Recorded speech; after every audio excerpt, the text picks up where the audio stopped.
Quanto tempo faz que você não vai no oftalmologista? Você está enxergando bem? Quem está enxergando bem aqui? Porque hoje nós vamos falar sobre enxergar, sobre visão. E olha só, presta atenção nisso. A maneira como você enxerga as coisas é determinante para o teu sucesso ou para a tua derrota. Olhos são como uma luz para o corpo. Quando os olhos de vocês são bons, todo o seu corpo fica cheio de luz. Porém, se os seus olhos forem maus, o seu corpo ficará cheio de escuridão.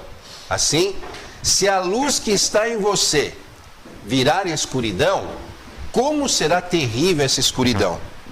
Então está falando aqui sobre enxergar, sobre os olhos, sobre a maneira como você enxerga. Se os teus olhos tiverem luz, o teu corpo tem o quê? Luz. E se você enxerga mal, o teu corpo tem o quê? Escuridão, trevas. Quem conhece aqui, ou já ouviu falar do goleiro Barbosa? Na Copa de 1950, o Barbosa era o goleiro da seleção brasileira, porque ele ele foi um dos melhores goleiros do Brasil. Certo? E por isso ele chegou à seleção brasileira. E no ano 2000, o Barbosa morreu, se não me engano, aos 79 anos.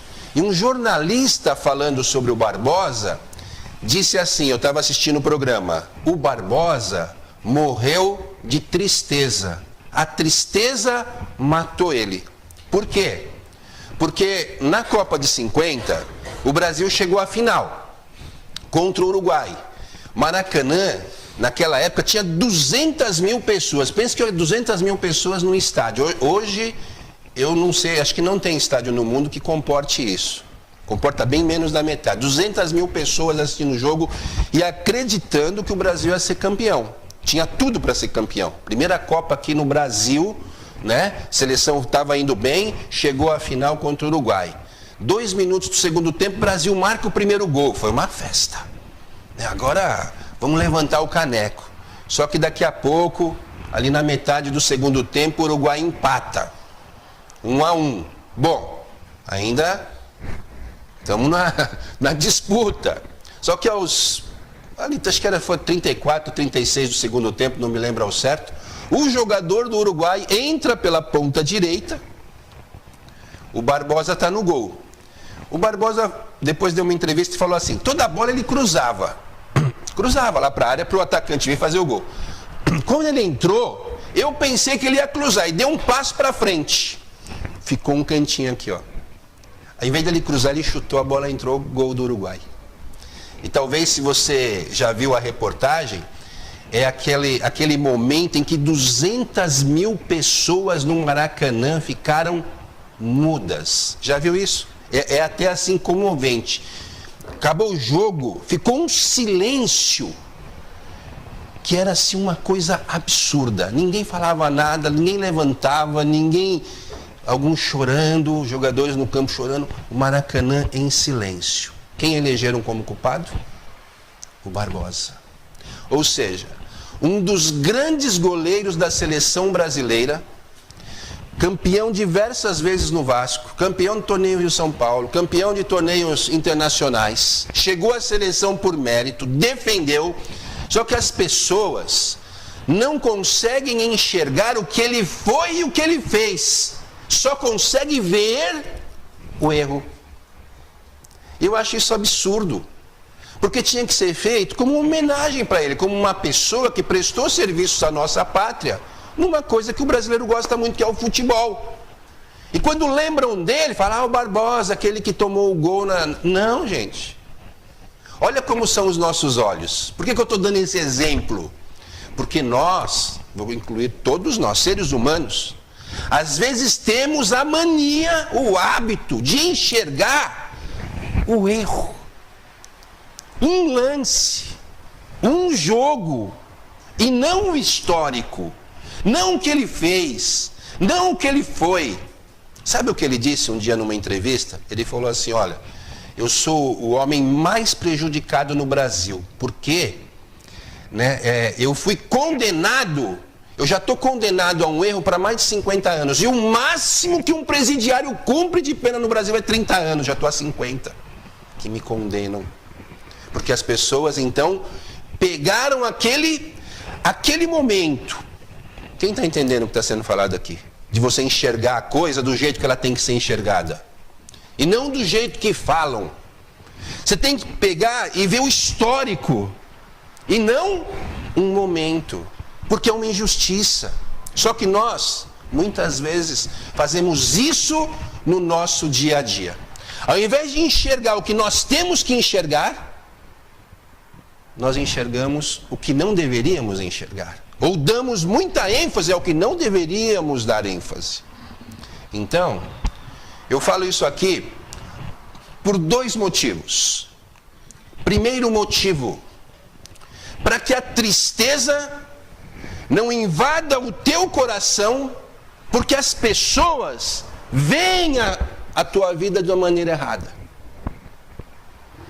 Ao invés delas valorizarem o que você faz, ela fica te criticando por uma coisa que você não fez. Então não deixe que a tristeza tome conta. A gente tem conversado sobre isso. Eu não posso deixar que a tristeza invada meu coração. E segunda coisa, nós mesmos temos que aprender a ver as coisas do jeito certo. Do jeito certo. Porque se eu enxergo errado, eu condeno. Se eu enxergo errado, eu critico. Se eu enxergo errado, eu não dou valor. Concorda? Você vai ver no Wikipédia lá, que é uma enciclopédia livre, sobre o Barbosa. Conta a história dele, mas fica esse fato. Por quê? Se ele foi um grande goleiro. E só chegou na seleção porque era bom. E é isso que deveria ser valorizado. A torcida do Vasco tem uma paixão por ele. Mas não é só nessa situação que acontece, não.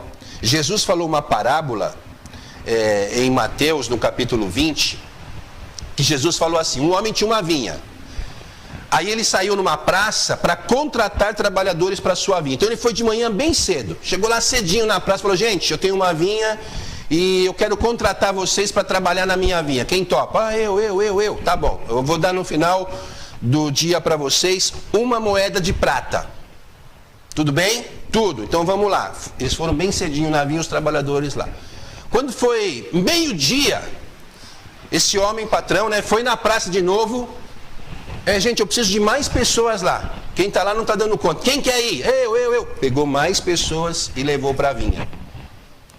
Aí quando deu 5 horas da tarde, ele foi de novo na praça. Falou: por que vocês estão aqui na praça? Tinha um pessoal: ah, porque ninguém contratou a gente. Falou: eu contrato, vamos lá para a minha vinha. Pegou o camarada 5 horas da tarde e levou lá para a vinha para trabalhar. Quando deu 6 horas da tarde, acabou o expediente. Ele falou: vamos acertar a conta. Aí vieram todos os trabalhadores lá. Todos os trabalhadores.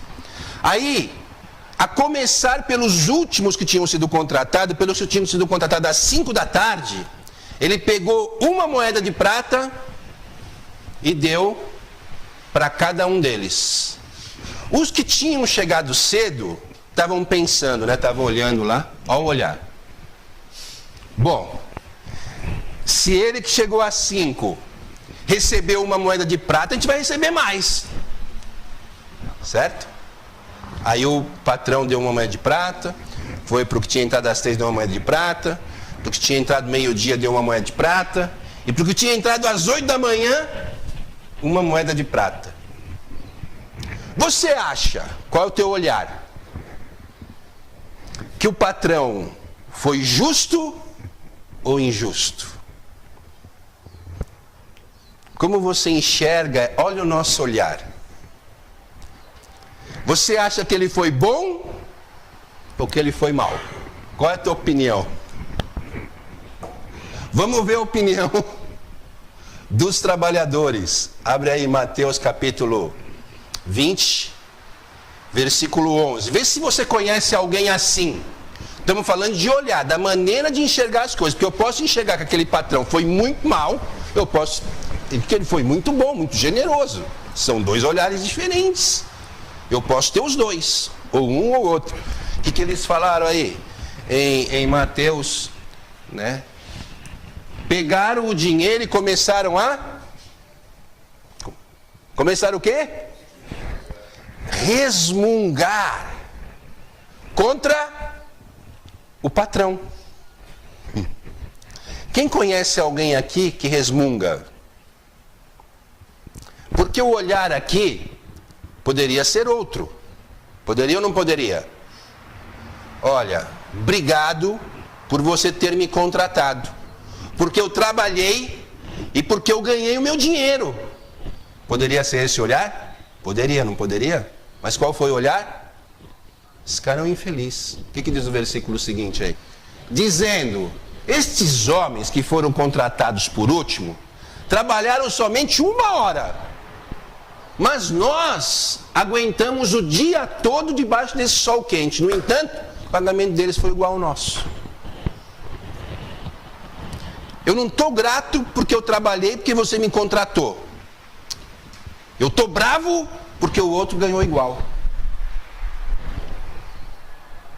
São olhares. Você pode enxergar tanto de um jeito quanto do outro. Aí o patrão fala, peraí, o que eu combinei com você? Uma moeda de prata. E o que eu te dei? Uma moeda de prata. Pois é. Eu te dei o que eu combinei. Você vai ficar bravo porque eu faço com o meu dinheiro o que eu quero? Porque eu estou sendo generoso com esses que entraram a 5? Mas a mesquinhez humana às vezes nos leva a enxergar o que nós não deveríamos enxergar. E aí, resmunga, critica, não é grato. Percebe a importância de saber olhar as coisas? De saber avaliar as coisas? E tem gente que só avalia pelo lado ruim. Ele não vai ver esse patrão aí foi muito bom, porque o outro entrou assim, que olha, ele foi tão generoso que deu uma moeda de prata para ele. Quem está entendendo aqui o que o Espírito Santo está falando? Isso daí determina nosso sucesso, nossa derrota, determina a gente ser feliz, determina a gente ter atos de bondade ou de maldade. A maneira como você olha, a maneira como você enxerga, a maneira como você vê. Porque isso vai te levar a ser um crítico de plantão ou alguém que consegue ver benefícios em situações onde a outra pessoa está vendo só o resmungo. Algumas versões até dizem, porque eu estou sendo bom, né? Os teus olhos estão sendo maus? Esse patrão pergunta lá. E a parábola, Jesus começa dizendo assim, o reino dos céus é assim. Então é um exemplo de como funciona no reino dos céus. Então, a gente não pode chegar para Deus ficar criticando, Deus, por que está fazendo assim para aquele fulano se eu estou aqui? E começa a resmungar. E começa a reclamar. Então, bastante atenção. Isso aí é um exemplo que pode acontecer na empresa. Quanto a versão que eu li, né, aí no capítulo 20, no versículo 15, vamos ler o 15? Só para a gente fechar aqui a questão da visão. Tem gente que enxerga com olho de inveja. Com olho de inveja, o versículo 15, 20, 15. Por acaso eu não tenho direito de fazer o que eu quero com o meu próprio dinheiro? Ou você está com inveja somente porque eu fui bom para o outro? Tem pessoas que o olhar dela é um olhar de inveja. Ela não está feliz por você, ela está com inveja de você.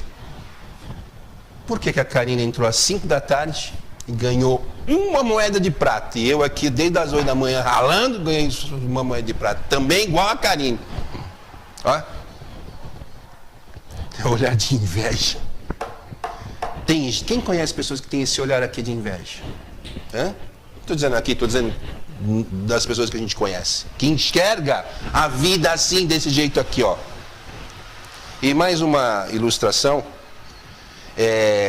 Lembra do filho pródigo? Todo mundo aqui acho que já ouviu falar do filho pródigo. Aquele filho que vai até o pai, pede a herança e fala, pai, eu vou embora. E normalmente a gente associa isso representando aqueles que saem da igreja. Certo? O pai deu a herança, o filho foi embora. Perdeu tudo, você conhece a história. Quando o filho volta, arrependido, sem nada. O pai olha de longe e fica feliz. Meu filho estava morto e reviveu. Vai, dá um abraço, coloca um anel, chama os empregados, faz uma festa para ele. Meu filho voltou. Olha que coisa boa. Estava longe e voltou. Até aí, normal, certo? Chega o irmão do filho pródigo. Quando ele chega, vê aquele alvoroço, aquele barulho, ele pergunta: o que está acontecendo? Você não sabe? Lembra aquele seu irmão que tinha ido embora, tal? Ele voltou, ele está aí, e o teu pai mandou fazer uma festa para ele. Festa? Para esse infeliz que perdeu nosso dinheiro? Como assim? Eu fico aqui, moro aqui, e meu pai nunca matou um animalzinho para fazer um churrasco. Morrendo de raiva, morrendo de inveja. Um, que era o pai, teve o olhar de compaixão, de misericórdia, de alegria. E o outro? Como ele olhou essa situação? Como ele enxergou essa situação? Ele enxergou como algo absurdo. Ele enxergou como uma injustiça. Ele foi reclamar com o pai. Quando? Qual seria a lógica da atitude dele? Meu irmão voltou. Gente, que bom. Meu irmão estava longe, voltou. Ele tinha, a cabeça dele tinha, sei lá o que aconteceu. E agora ele está aqui. Não. Morrendo de inveja. Foi reclamar com o pai. Pai, como você faz um negócio desse? O pai falou: filho, teu irmão estava morto, ele voltou, ele está aqui, está com a gente, filho. Mas pai, eu fico aqui, você nunca fez nada para mim. Ele falou: filho, você não tem o que você não pediu, é teu. É teu. Se você quiser, você pega, você faz o churrasco para os seus amigos, a gente faz a festa. Você nunca pediu. Agora, pensa que isso acontece só aqui no texto? Não. Em muitas casas é assim. Por que o meu irmão ganhou aquilo e eu não ganhei? Por que a minha irmã está assim e eu não estou? Por que você fala desse jeito com ele e não fala comigo? Ao olhar. E aí o que causa dentro da casa? Causa isso que a gente vê, isso que a gente sabe. Porque a pessoa, ela não valoriza o que foi feito. Ela arruma um ponto para criticar uma coisinha que não foi feita. Há anos atrás eu ouvi uma mulher dizer assim: minha mãe é culpada de eu não ter estudado. Olha que absurdo. A culpada dela não ter estudado é ela mesma, não é a mãe dela. Mas ela não lembrava que a mãe dela ralou, feito uma doida, me permite essa expressão, para dar conta do sustento dos filhos enquanto eles eram pequenos. Passava noites no trabalho. Mas ela lembrava que a culpa era da mãe dela. Como assim? Olha como a pessoa enxerga. Ela não dá o valor que a pessoa tem pelo trabalho, pelo sustento, e por ter tentado formar ela uma mulher de valor, uma cidadã boa. Não. Às vezes pega um ponto que não fez e fica naquilo, e aquilo se transforma num monstro dentro da pessoa. E aí, se os teus olhos são maus, como é o teu corpo? É ruim. Em vários sentidos. Às vezes até em doença. Tem gente que é doente porque o olho dele é mau. É uma doença física, é uma doença espiritual, uma doença emocional. Ele não enxerga o que ele tem que enxergar. Ele enxerga o que ele acha que foi prejudicado num ponto. E às vezes é um ponto tão besta que você fala: como é que pode? Mas pode. A gente vê o exemplo do filho pródigo. Agora, isso acontece só com o filho pródigo? que eu vejo é que acontece muito em muitas casas e no nosso dia a dia. É um olhar de inveja, é um olhar de rancor, é um olhar de não dar valor devido. Eu não estou dizendo para você fechar os olhos para quando há uma coisa errada. Não é isso que eu estou falando, quem entendeu? Não é isso que eu estou falando, não. Que é errado, tem que ser consertado. Isso é fato.